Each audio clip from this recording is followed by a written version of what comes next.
call the Netanyahu-Zelensky/Trump triumvirate because they're in a triangular relationship right now, whether they like it or not. I think there is a view that on one side in the West, the European leaders, the globalists that are running the show, want to believe that they're having a big impact on Russia. You had 800 drones that managed to penetrate air defenses and ultimately reach targets in Moscow, Volgograd, and another city and do some damage. It's not so lethal that it's putting Russia at risk of going under by any means, although you'd think so listening to the reports. But these 800 drones were a product of British technology provided to the Ukrainians. They had new engines in them. They could fly further, faster. They came in at about 20 feet above the treetops. By the time Russian radars identified them, it was too late. They'd already flown past. And they reached most of their targets without much difficulty. This is more than just an irritant now for Mr. Putin and his government. There are a lot of Russians who are genuinely angered by the whole process. And, of course, they've been angered for some time and want this war to end, but this, I think, has added fuel to the fire. It's also raised the questions in various people's minds, how much more do the Russians take of this nonsense before they finally strike back at the locations where these drones are manufactured in places like Germany or Britain or France or otherwise. Actually, I don't think anything's coming out of France that's very significant right now. So that's one dimension. There's another dimension right now that a lot of people aren't watching, and that is the developments certainly down in the Southwest. The Russians are now on the outskirts of Zaporizhia. The bridge in Zaporizhia, the one that people pointed to for a long time as being very significant, structurally very sound, is being damaged. It's not being destroyed. But a lot of Russians for a long time have wondered why all the bridges had not been dropped. The argument was, well, we may want to use them on the way back, but that hasn't held up to closer scrutiny given how long everything has taken. But frankly, if there's one thing the Russians can do well, it's throw bridges over rivers. So if this thing turns out to be unusable, I don't think it makes much difference. But what it suggests is that the noose around Odessa has been tightened considerably. And that is, of course, a lifeline for Ukraine, which is already on life support as it is.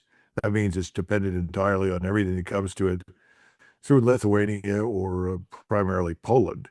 And of course, Mr. Zelensky's relationships with Warsaw are pretty terrible.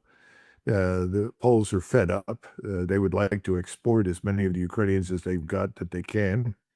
And at the same time, they're deeply offended by Zelensky's remarks and behavior. Not a good thing for the Ukrainians. I think the population of Ukraine is at least 50% of what it was at the beginning and falling. I'm told there are as many as 10 million so-called old age pensioners. That's not a good sign. And as you pointed out earlier, dragging them into uniform and shipping them east to sit in a trench is a waste of time. Russian forces on the ground are moving very consistently, and I think they'll soon be on the Dnieper River. Of course, I expected that to happen a lot earlier, as did most people. Now, there is an interesting development that's worth mentioning. I'm told by my sources that Gerasimov, that is Colonel General Gerasimov, Chief of the General Staff, will be at the end of his tenure by the middle of September as Chief of the Russian General Staff. A lot of people are wondering what that means. There aren't very many rumors with any substance circulating, but we need to understand that Gerasimov was a key figure in the Prigozhin drama and wanted Prigozhin dead as soon as possible. He subsequently had at least one major general, Russian major general, jailed for effectively challenging him and his conduct of the war. As far as I know, he's alive and still sitting in jail, much to the shame of President Putin, who I think should release the man. I can go back and find out what his name is. But Gerasimov, let's put it this way, is not a particularly popular figure. A lot of people in Russia blame him for the slow, ponderous conduct of the operation.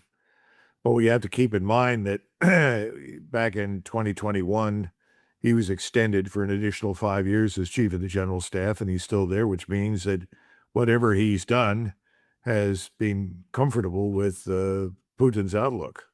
So the question, what happens now? We had all of these speeches that President Putin gave not long ago, insisting, I want an acceleration of operations. I want more offensive action. Everybody gave him a resounding series of applauses. The question is that really meaningful? One source that I trust said, well, there are a lot of people wondering if Surovikin, who is back from Africa and had a very widely publicized and happy office call with Putin, is now going to come out of the dark, step into the light, and become the next chief of the general staff. Others have said, no, he's an Air Force officer. That's very unlikely. They'll want another Army general. I don't know, but when this replacement is made, that will tell us a lot about where things are going to go from now on, because Gerasimov has always been associated with a sort of Soviet hangover, the slow, deliberate, methodical way to do business. And that's not something that Putin says he wants. That's not something that the average Russian wants. They want decisive action. So I think when this decision is made, whoever shows up, that'll tell us a lot about where things are headed. But clearly, the Russians are now positioned with all the troops and all the equipment and all the capabilities they need to be very successful. And then finally, this fear of the Europeans entering the war, I don't think it's dissipated, but it has certainly lost some airspeed and altitude. I think there's a growing awareness that the Europeans aren't capable of putting up much and getting much into the fight. In fact, one of my sources tells me that they're more concerned about the use of modernized aircraft, potentially over Ukraine against Russian forces, and they're concerned about any ground force that might show up. And I think it's pretty obvious that since we're having trouble conducting one campaign down in the Middle East against Iran, and we're already running low on all the munitions and capabilities that we would like to have, that our Navy is already overstretched because it's much smaller than it has been in the past. It's very unlikely that if something were to happen in Ukraine, it would cause that state to finally collapse and Russian forces to cross the Dnieper River, that we would do anything, which means the Europeans would be on their own. And the real question is, would the Europeans do anything beyond what they've talked about? I don't think so. And I don't think so because I don't think the Poles would support it. The Polish population doesn't want it. The government is now sick of Zelensky. And if you don't have Poland firmly in your camp, willing to provide you with a base of operations, forget it. A lot of people don't realize that back in 1981, when they declared martial law in Poland in December, and they put Jaruzelski in charge, I'm talking about Moscow, that within a few weeks, there was a Politburo meeting involving Brezhnev and his colleagues, and Kulikov, who was really the Western theater commander, Soviet commander. They called him the Warsaw Pact commander, but that was always a joke. There was never a building for the Warsaw Pact. The Warsaw Pact was a facade. It was the Soviet armed forces, and then you had non-Soviet forces inside Soviet armed forces. So Kulikov was in command of everything, and he gave a very blunt speech at the time, and he said, any offensive operations by our forces against the West is now impossible. And everybody sort of sat up and looked. Why? Well, very simple. Poland is in disarray. Poland is not a reliable base of support. We have to reckon with a very high possibility that if we were to launch an offensive, that the Poles would hinder it, would obstruct, would disrupt. So until we can be absolutely certain that Poland will be firmly in our camp and order is totally restored, we've got to forget any notion of offensive operations. Now, at the time, that was very sensitive intelligence, but it was true. And what's really funny is that we continued to talk right up until the bitter end, when the Soviet state falls apart, about this imminent Soviet offensive operation. And there was no chance whatsoever for that to happen after 81. So Poland is once again playing a very important role, and we should not ignore that. So whatever the German government or the British government or the French government or anybody else says, it's absurd. Forget it. Write it off. It's not going to happen. I think that's beginning to sink in at high levels for the Russians. So we'll have to see who shows up as the next chief of the general staff. But I would think September would be a very important month, Now, what we don't know is how much rain we're going to get, how muddy and miserable it's going to become. We'll have to wait and see. But as long as the ground is reasonably dry as it is at the moment, they could do a lot in September. Well, if the Russians, well, first of all, they would like to do some vengeance on the Europeans due to their growing involvement, direct involvement in this war. And as you said, they're also doubting that they would want a direct war with Russia. Um, how do you see this impacting Russia's strategy on the fronts? Because again, the Surovikin, which they call General Armageddon, obviously he's for a much more aggressive approach, but this also seems to be the growing consensus that the former slow grinding war of attrition well should be changed. I'm not sure simply because the war is entering a different phase, but we do see now all these attacks on Ukrainian infrastructure, the bridges, ports, yeah, quite brutal attacks on Kyiv itself. We see threats of seizing European ships in response to, well, them seizing Russian ships. We see the North Koreans possibly entering in a much bigger way in this war. And yeah, the Russians are attacking targets which they didn't do before due to collateral damage. And well, essentially, it's becoming much more, I would say, ruthless now. Do you think it's possible that there's a strategic shift where the Russians might be going for a knockout blow towards the end as they see their adversary being weakened? Well, I'm told there are now at least 20,000 North Korean troops in the theater, and there may be more. The North Koreans are anxious to get some combat experience. The Russians are happy to have the additional manpower. But we should also understand that the Russians have a lot of manpower as it is. I mean, their force has grown dramatically, and they are training about 150,000 reserves right now. I do think the Russians smell blood. I think they know that Ukraine is a fatally wounded animal. And they're not so much worried about what the Ukrainians might do as they advance. They're much more worried about the Europeans, obviously, as you point out. But I think the fear that this could result in a larger conflagration is beginning to dissipate. So I think the Russians, who are sick to death of these sort of pinprick operations that have now grown into something more than pinpricks, knife strikes. If you look at the 38% reduction in refining capability and the fact that the Russians had suspended the export of refined oil and, in the form of gasoline, diesel, and other distillates, that suggests there's been an impact. Obviously not on the scale, once again, that the hopeful voices in Washington, London, and Paris and Berlin want to laud.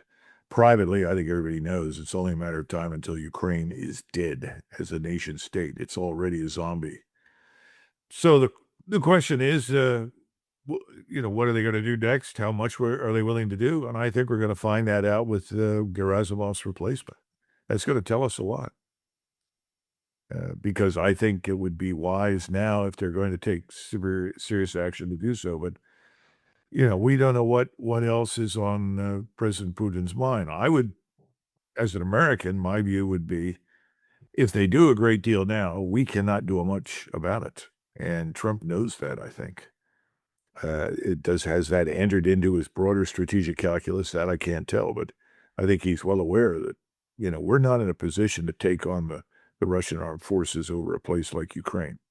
We're stretched very thin right now in too many ways in the Persian Gulf and the Indian Ocean.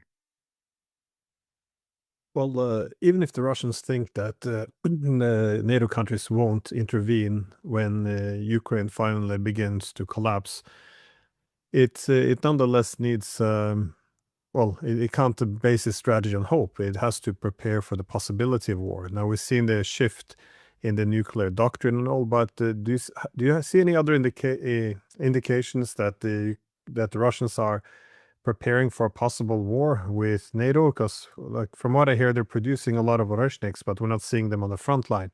They're developing a lot of armored vehicles. We're not seeing them either. Is this for a later stage in Ukraine, or do you think that's intended for us?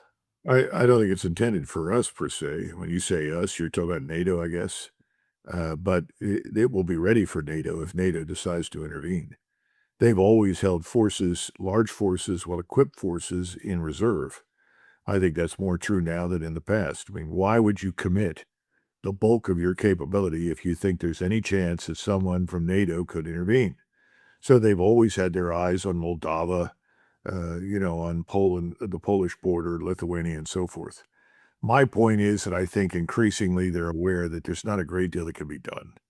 The Poles are not going to enter this. The Poles, in my judgment, have perhaps the best army in NATO.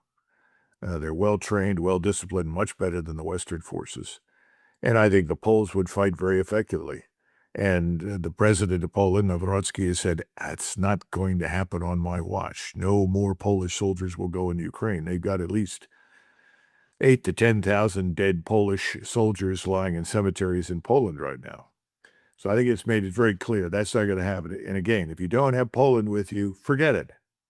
I mean, it's like saying, well, we're going to invade at this place called Normandy, but Britain's not available.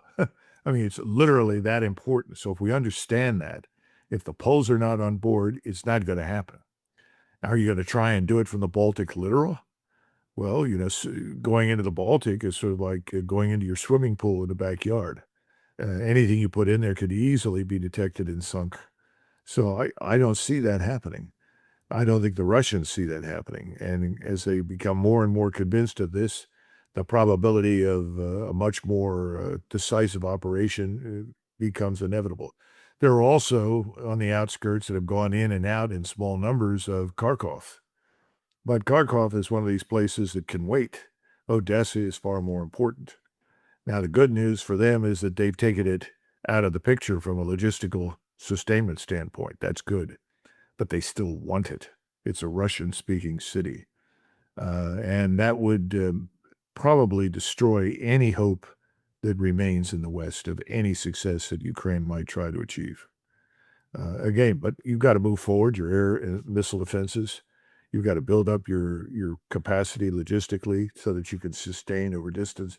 There are a lot of things that have to be done. I think a lot of that is underway. But if you look at us, for instance, we didn't invest any time at all in thinking through carefully in the Middle East, in the Persian Gulf, the kinds of obstacles that we would confront logistically as well as operationally. As a result, this whole thing is an embarrassment. I mean, I don't know how else to put it. The war has become a huge embarrassment for us, which is one of the reasons that Donald Trump runs around making so many outrageous statements as a compensation for what is obviously clear and unambiguous strategic setback or defeat. Well, in the Middle East, though, Trump tends to use, it seems, these negotiations as a tactic for buying time. And I'm assuming the same approach will be used against Russia. That is, the Europeans now, according to New York Times, they are noticing that things are not going well. Again, this whole optimism from NATO seem to have been based solely on these attacks on the Russian civilian infrastructure. That is wild bears, this e-commerce warehouses. That this is how we measured success essentially. But now that many are recognizing that things are going wrong, there's some reports that the Europeans wouldn't mind the U.S. to restart talks with the Russians. That would be a shift from last year, because then they were quite unhappy of any talks. But of course, the Europeans do not want an actual end to the war. I think the European leaders want a pause so they can reorganize, re-equip, and prepare the Ukrainians for another round in the war. But how do you see the possibility of restarting diplomacy? Because again, it's a bit like with the Iranians. Whenever things go very wrong, there's a tendency to reach out and seek to start talks, either genuinely or to buy time. Well, if you're a Russian right now at the top and you're working for Foreign Minister Lavrov or President Putin or the current defense minister, the advice I think they would get is, look, set it up, let them talk, but pay no attention and prosecute this war with a vengeance. This is evidence for the weakness that we've identified. Now is the time to exploit it and strike it hard. That's what I think. There are many Russians at very high levels telling their leaders. This we can talk and talk and talk as long as they like. We know they're not sincere. There's no reason whatsoever for us to trust anything coming out of the mouths of any of the people currently in power. And oh, by the way, we Russians have been patient, waiting for these governments to fall. And clearly, the government in Berlin is much, much closer to that than it has ever been before. That's very obvious. And there are a lot of Russians who are watching this carefully, I'm confident. I've already explained that Poland doesn't want anything to do with a war against Russia over Ukraine. Absolutely none. So if you're a Russian, fine, talk. Let's get this on the road and get it done. Now, if you move down to the Middle East or to Persia or Iran, how many times do they have to be lied to before they finally say, well, this is pointless? I think it's over. And if you look at the new leadership, if you go through and look at the individuals who've been appointed to key positions inside Iran, and there are many articles out there, Artem Moini is an expert on this sort of thing, and he can explain in detail the backgrounds. But these are people who are hardly amenable to a negotiated settlement. I mean, these are people who've lost family members going all the way back to the Iran-Iraq war. And we in the United States, we never even bring it up. We don't even mention it. 500 to 750,000 casualties, hundreds of thousands of dead. And most of the people had relatives who fought in that war. It's as meaningful to them as, say, World War II was for us. I remember when we turned Okinawa, at least the sovereignty issue was resolved, and Okinawa was turned over to the Japanese, and the Japanese then agreed to let us stay. I think that's going to end pretty soon as well. It's a different subject. I think this whole overseas garrisoning construct is going to fall apart. We don't need it. It costs too much, and nobody wants it. But the bottom line is that for the moment, I think the Iranian attitude is screw you. We're not even going to bother talking to you. Now, I understand that Jared Kushner is insisting there are talks at lower levels. I have no idea what that means. And I have learned not to believe anything that he or Netanyahu or Witkoff or Trump say. I mean, I just don't. And then you have this emotional knee-jerk reaction to everything. The South Koreans would not support us in our position on Ukraine or something, and suddenly Trump pulls the plug on a joint exercise that we conduct on an annual basis with the South Koreans. He thinks he's punishing them.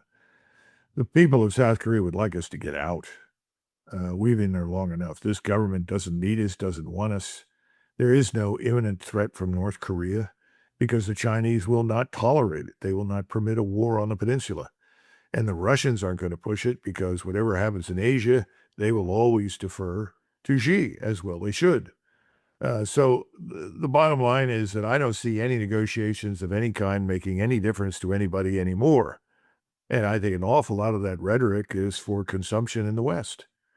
Consumption at home by people in the United States. I still run into people and say, "Oh, wow, Trump, he's playing 4G chess. No, he's a genius. You don't understand. He's creating a new architecture." Well, he's certainly contributing to the emergence of a new architecture, but it's certainly nothing that's necessarily in the interest of the American people, and it's destroying most of our partners, strategic partners in the region. So, you know, it's frustrating dealing with people like that, but we have a lot of them. And until, sort of like this question, mein Führer, was mit dem endgültigen Sieg, in 1945. And Hitler looks at this person like, what are you, an idiot, and walks away. What about the inevitable victory? This is all crap. It's all going to collapse sooner rather than later.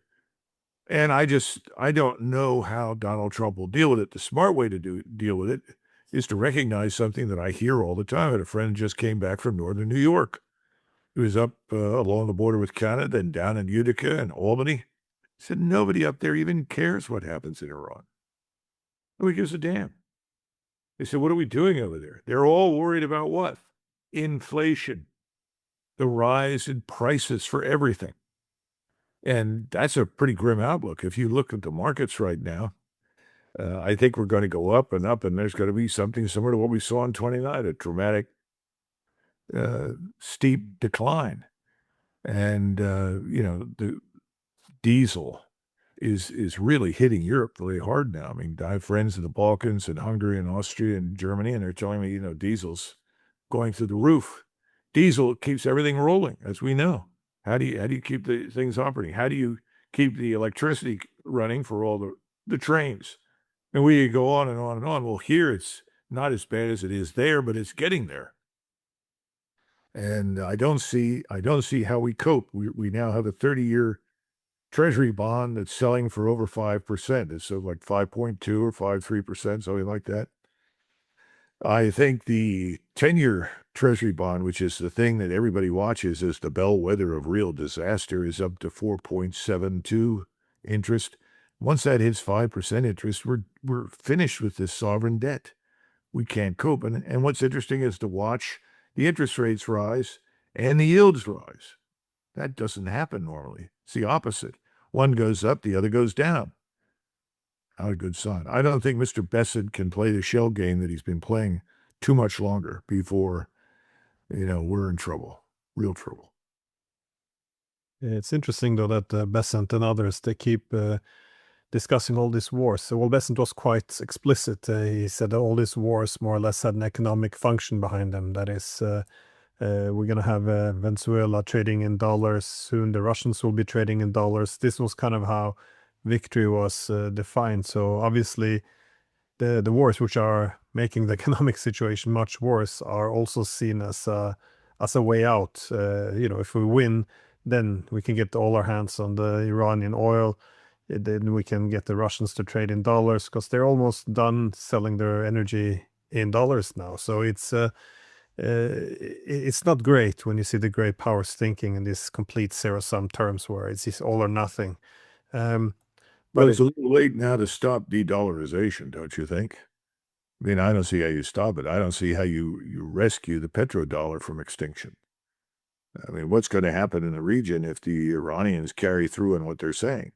They've made it very clear that if they're colliding with us once again, that they'll destroy all of the oil infrastructure, desalination plants on the west side of the Persian Gulf. That's it. It's over. Saudi Arabia can't withstand that. We don't know what the Houthis will do, but there's no reason to believe that they won't intervene and do serious damage to Saudi Arabia. The pipeline that runs from the east to the west across the country, that's very easily disrupted. So, I don't see any good news. I don't know why someone like that, well, I do know why people say those things in Washington, but they're in for an ugly surprise. The world has had it with us. They're not interested in playing with us anymore. They want an end to our interference, our bullying, our financial domination. Now the Iranians have said they have to have all of their money. The Russians would still like to have their money. You can't steal from people and then expect them to cooperate with you.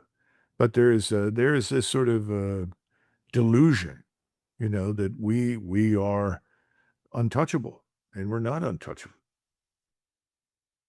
Well, certainly Iran and Yemen are communicating this quite clearly, though, that they're going on the offensive more or less. That is, you see it in the rhetoric, in their actions, and a lot of this is reflected in what you said. That is, diplomacy. Well, it's seen as just being a sham, a deceptive maneuver to do another surprise attack. But I was wondering, do you see the same development though in Russia, that they're also moving towards this idea that there is no point more for diplomacy, because in the past it looks like more hawkish voices like Foreign Minister Lavrov was a bit constrained by Putin. Now, the leash is off. He becomes more and more critical of the United States. And from what I've heard, they were supposed to avoid criticism of the United States. That's what they were told. This doesn't seem to apply anymore. And again, when Putin makes these comments that, well, we will start to reciprocate and take European ships, and his trip to the southern Kuril Islands was, well, to use your language before, big screw you to Japan for getting also involved in this war in Ukraine. So do you see essentially the Russians also going on the offensive here, that, well, they had enough? I think the answer is yes. Lavrov is an interesting man. I had the opportunity to meet him once. He is someone who probably knows more about the United States and its people than anybody else in the Russian government. And he has had it. There's no question about it. He's felt that way for a long time.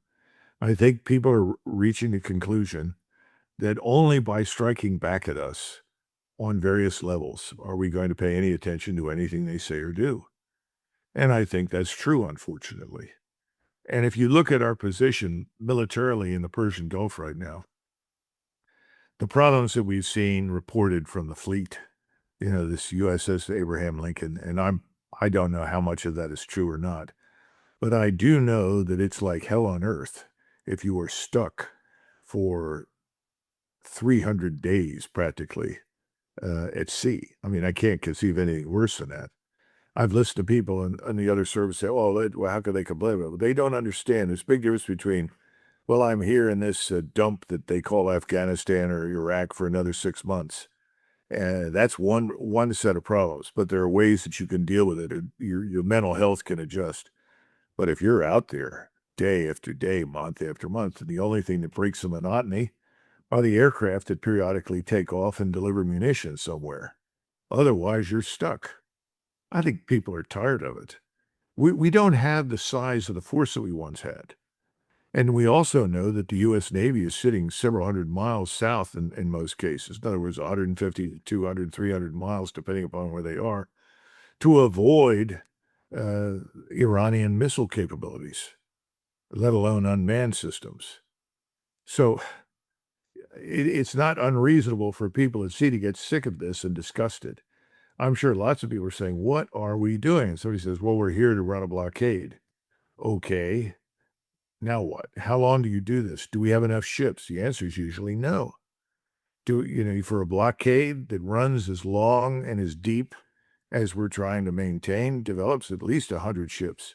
I think I talked earlier in the previous episode about the 200 plus ships that were involved in the blockade against Cuba back in 1962, 63, in that time frame. And then we also had ships in the North Atlantic.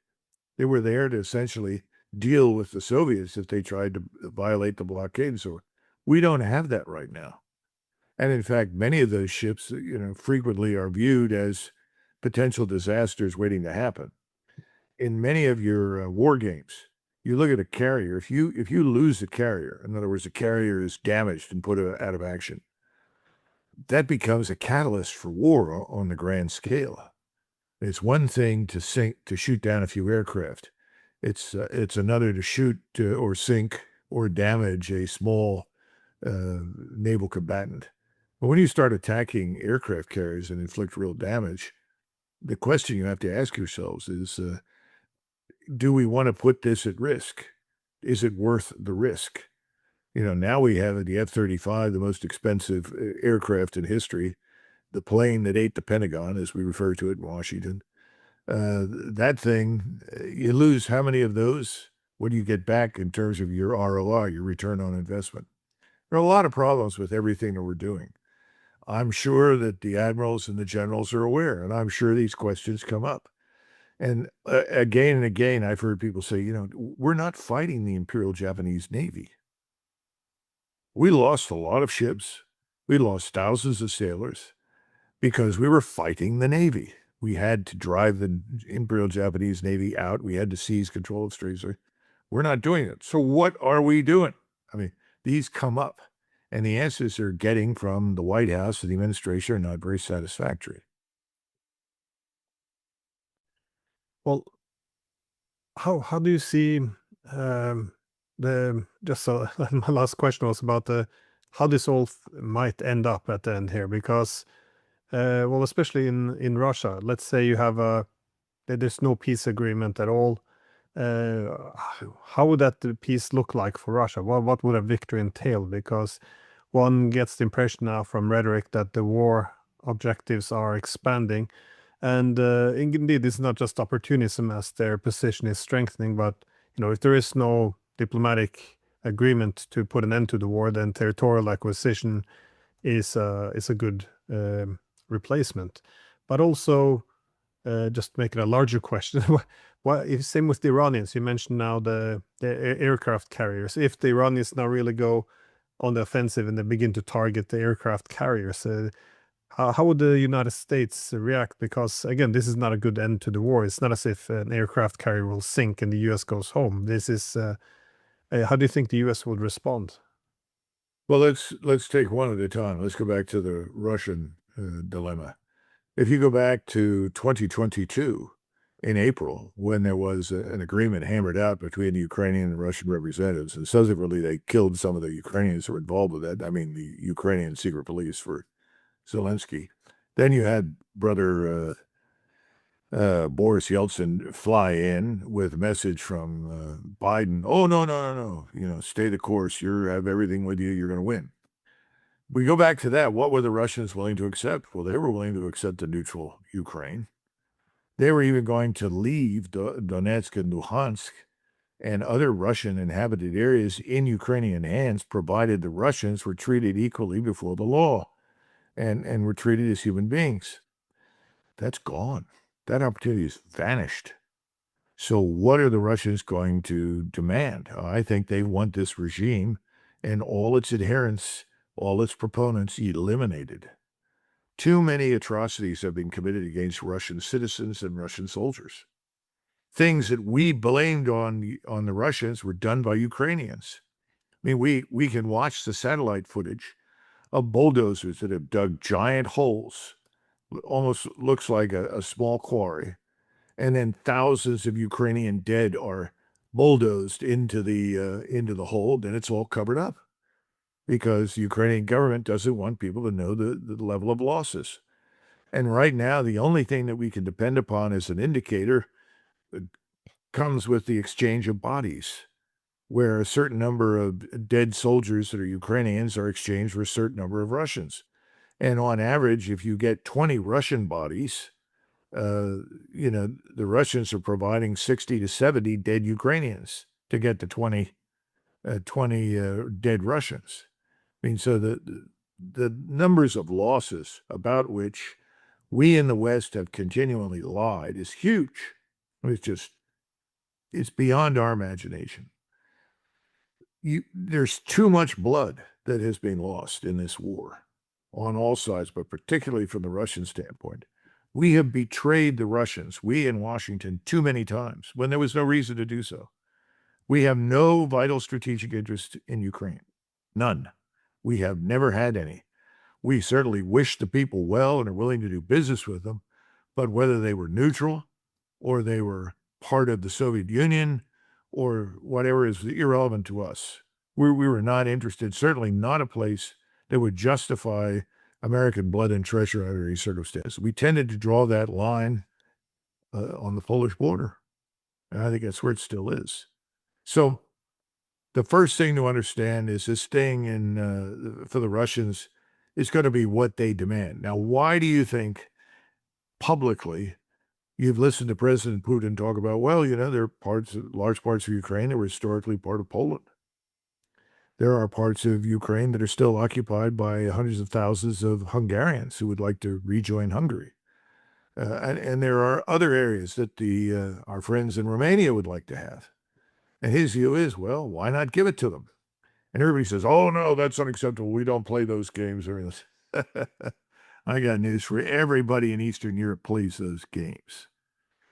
If you go to Vilnius, everybody wants to talk about the Polish-Lithuanian Commonwealth. There used to be a giant pillar in Vilnius, in Minsk. And in Minsk, it had three languages. One was Russian, one was Latin, and the other was Lithuanian. And you know what it said? Here begins Lithuania. You don't think the Lithuanians know that? Of course they do. So Putin's right. Now, he's not going to give up part of what is today Belarusia. He's not going to surrender the gains that Stalin made as a result of winning the Second World War against the Germans. But my point is, he knows the realities in Ukraine. Secondly, he does not want to govern any Ukrainians. He doesn't want to be over there. No Russian in his right mind wants to go there. I talked to a former Soviet officer, intelligence officer, said he never went anywhere in Western Ukraine. We're talking over near the Polish border, what used to be southern and southeastern Galicia. This is back in the 70s and 80s. Never went anywhere without being armed. with a pistol, with an automatic pistol and cartridges in the chamber. Well, what's that tell you? Russians don't want to go over there. So what the Russians are interested in is this thing that they called Novorossiya. There's no doubt about it. They would like to see something emerge that is not going to be hostile to Russia, and it's not going to operate as a satellite for NATO and as a base of projecting, violence against Russia. Can they get that? Well, they're not going to get it from us. They're not going to get it from the Europeans, which means they're going to have to impose that. And they're going to have to turn to the people that border Ukraine and ask them if they're going to sit down and negotiate with them. But I think this whole thing is going to be taken out of the hands of whatever governs today in Ukraine. They're not going to, why would they pay any attention to anything that Zelensky says or his representatives? So none. And I think you're in much the same problem with Iran. The Iranians don't want to occupy everything. That's all nonsense. Territorial acquisition is a lot of trouble. You have to administer it. You have to shelter, protect, support the population that's there. The Russians don't want to do that. The Iranians don't want to do that. They've got their own issues, their own problems. So if we're talking about turning over Kuwait, for instance, to Iraq, which is an Iranian ally, that's fine. If they want to sit down with the Turks and divide up things later on, that's fine. The Turks and the Persians have historically run the region. But they want us out. That's their number one priority. They've accomplished it largely. I mean, the reason we got so many problems with the Navy is we were so dependent upon the Fifth Fleet headquarters and the facilities in Bahrain. Those are gone. We're not going to get them back. So, I mean, it's kind of analogous, the situation in Eastern Europe and the situation in the Middle East. And the question is, what do we want to do? And our plan at this point is prolong it. And how long does that last? I guess it lasts until we collapse financially. Or we are so thoroughly embarrassed militarily that we simply can't continue. And you said, what would the average American say? The average American would say two things right now. What the hell are we doing over there? That's number one. That question comes up all the time. So people that think, oh, you're going to get Pearl Harbor, you got to remember that, we can go back over how much effort FDR invested along with Stimson in the War Department to provoke the Japanese into attacking us. That's another issue. But they were dumb. They did. And they did it on a Sunday morning. And that's when we were a Christian nation and most of us went to church on Sunday morning. And they killed, thousands of Americans. Okay, that was it. At that point, every United States says, that's it. These Japanese deserve the worst. And we gave them the worst. We had a big problem in the West because nobody wanted to fight the Germans. All the way up until we crossed the Rhine, Eisenhower was always stopping American soldiers saying, well, do you hate Germans now? And of course, the answer was, not really, no. So it was two very different wars for different kinds of reasons. After the war, we see these concentration camps, and then you get this very, very anti-German sentiment. But even that doesn't last very long. By the 50s, that's really pretty much dissipated because the Germans and we were too much alike. So at the end of the day, what you're asking is, what happens if a carrier is damaged? It's damaged, get it out of there. Because I don't think you can sink a carrier over a long range with a missile over a very great distance. You don't have enough of a warhead. You can put it out of action, but you can't necessarily sink it. You have to be very lucky to sink a carrier. Now, other vessels are different, but a carrier is very, you're talking about something that's enormous. It's brilliantly built. It's designed to withstand nuclear strikes. So I don't think you're going to see a carrier go under, but if you get one, if one is severely hit, I'm sure Donald Trump will want to unleash hell again and all this kind of business. But America is going to say, wait a minute, let's get our men out of there. That's what I think. Anyways, on the Russian one, though, I'm just wondering where this is headed because I saw Lavrov making the point only today that Moscow has the right now to interpret UK's involvement in strikes on Russia as Britain being a direct participant with, in his words, all the consequences it entails. Now, it could be a bluff, but once those words are out there, they must be acted upon. And well, at least it's noteworthy it wasn't used in the past. So I'm not too sure where we're heading, but we're going somewhere different at least. Yeah, but right now, whatever the Europeans want to do depends entirely on us. It's the same thing with Israel. If we pull our forces out and halt operations, how long can Israel last without us? That assumes that we're not constantly supplying them with everything they need. Europe isn't very much different, and Britain in particular. I mean, it has practically no navy. I'm sure you've talked to the Commodore, Jeremy, about this sort of thing. Their army is a mess. It's a shadow of its former self. U.S. Marine Corps is much larger, more robust, and more capable. So I just have a great deal of difficulty understanding what terrible things the British would do. I'm not even sure they could launch safely a nuclear missile from a submarine. I mean, maybe they can, but would they do that? I don't think they're that crazy because Britain could be turned into a smoking heap of ruins overnight. Gone. The French have always made it very clear their nuclear deterrent is theirs. And I used to ask the question all the time, well, when would the French employ a nuclear weapon? They said, when the enemy's on the Rhine. Okay, so I don't see the French doing very much. Who else is out there? The Germans? The German army is a mess. It's not doing much of anything. They're as backward, if not more so than we are, when you start talking about dealing with this new battlefield. So I think there are reasons why Lavrov is now more vocal, why the Russians are more aggressive, and I would simply warn the Europeans that they need to take this very seriously because I don't think they are. And I blame that to a large extent on us because I don't think the senior leadership, military leadership, now Grinkiewicz, the four-star may be an exception, I don't know. But I just don't see people taking the threat seriously. Well, thank you for taking the time, and yeah, sorry for going a bit over time there. So thanks again.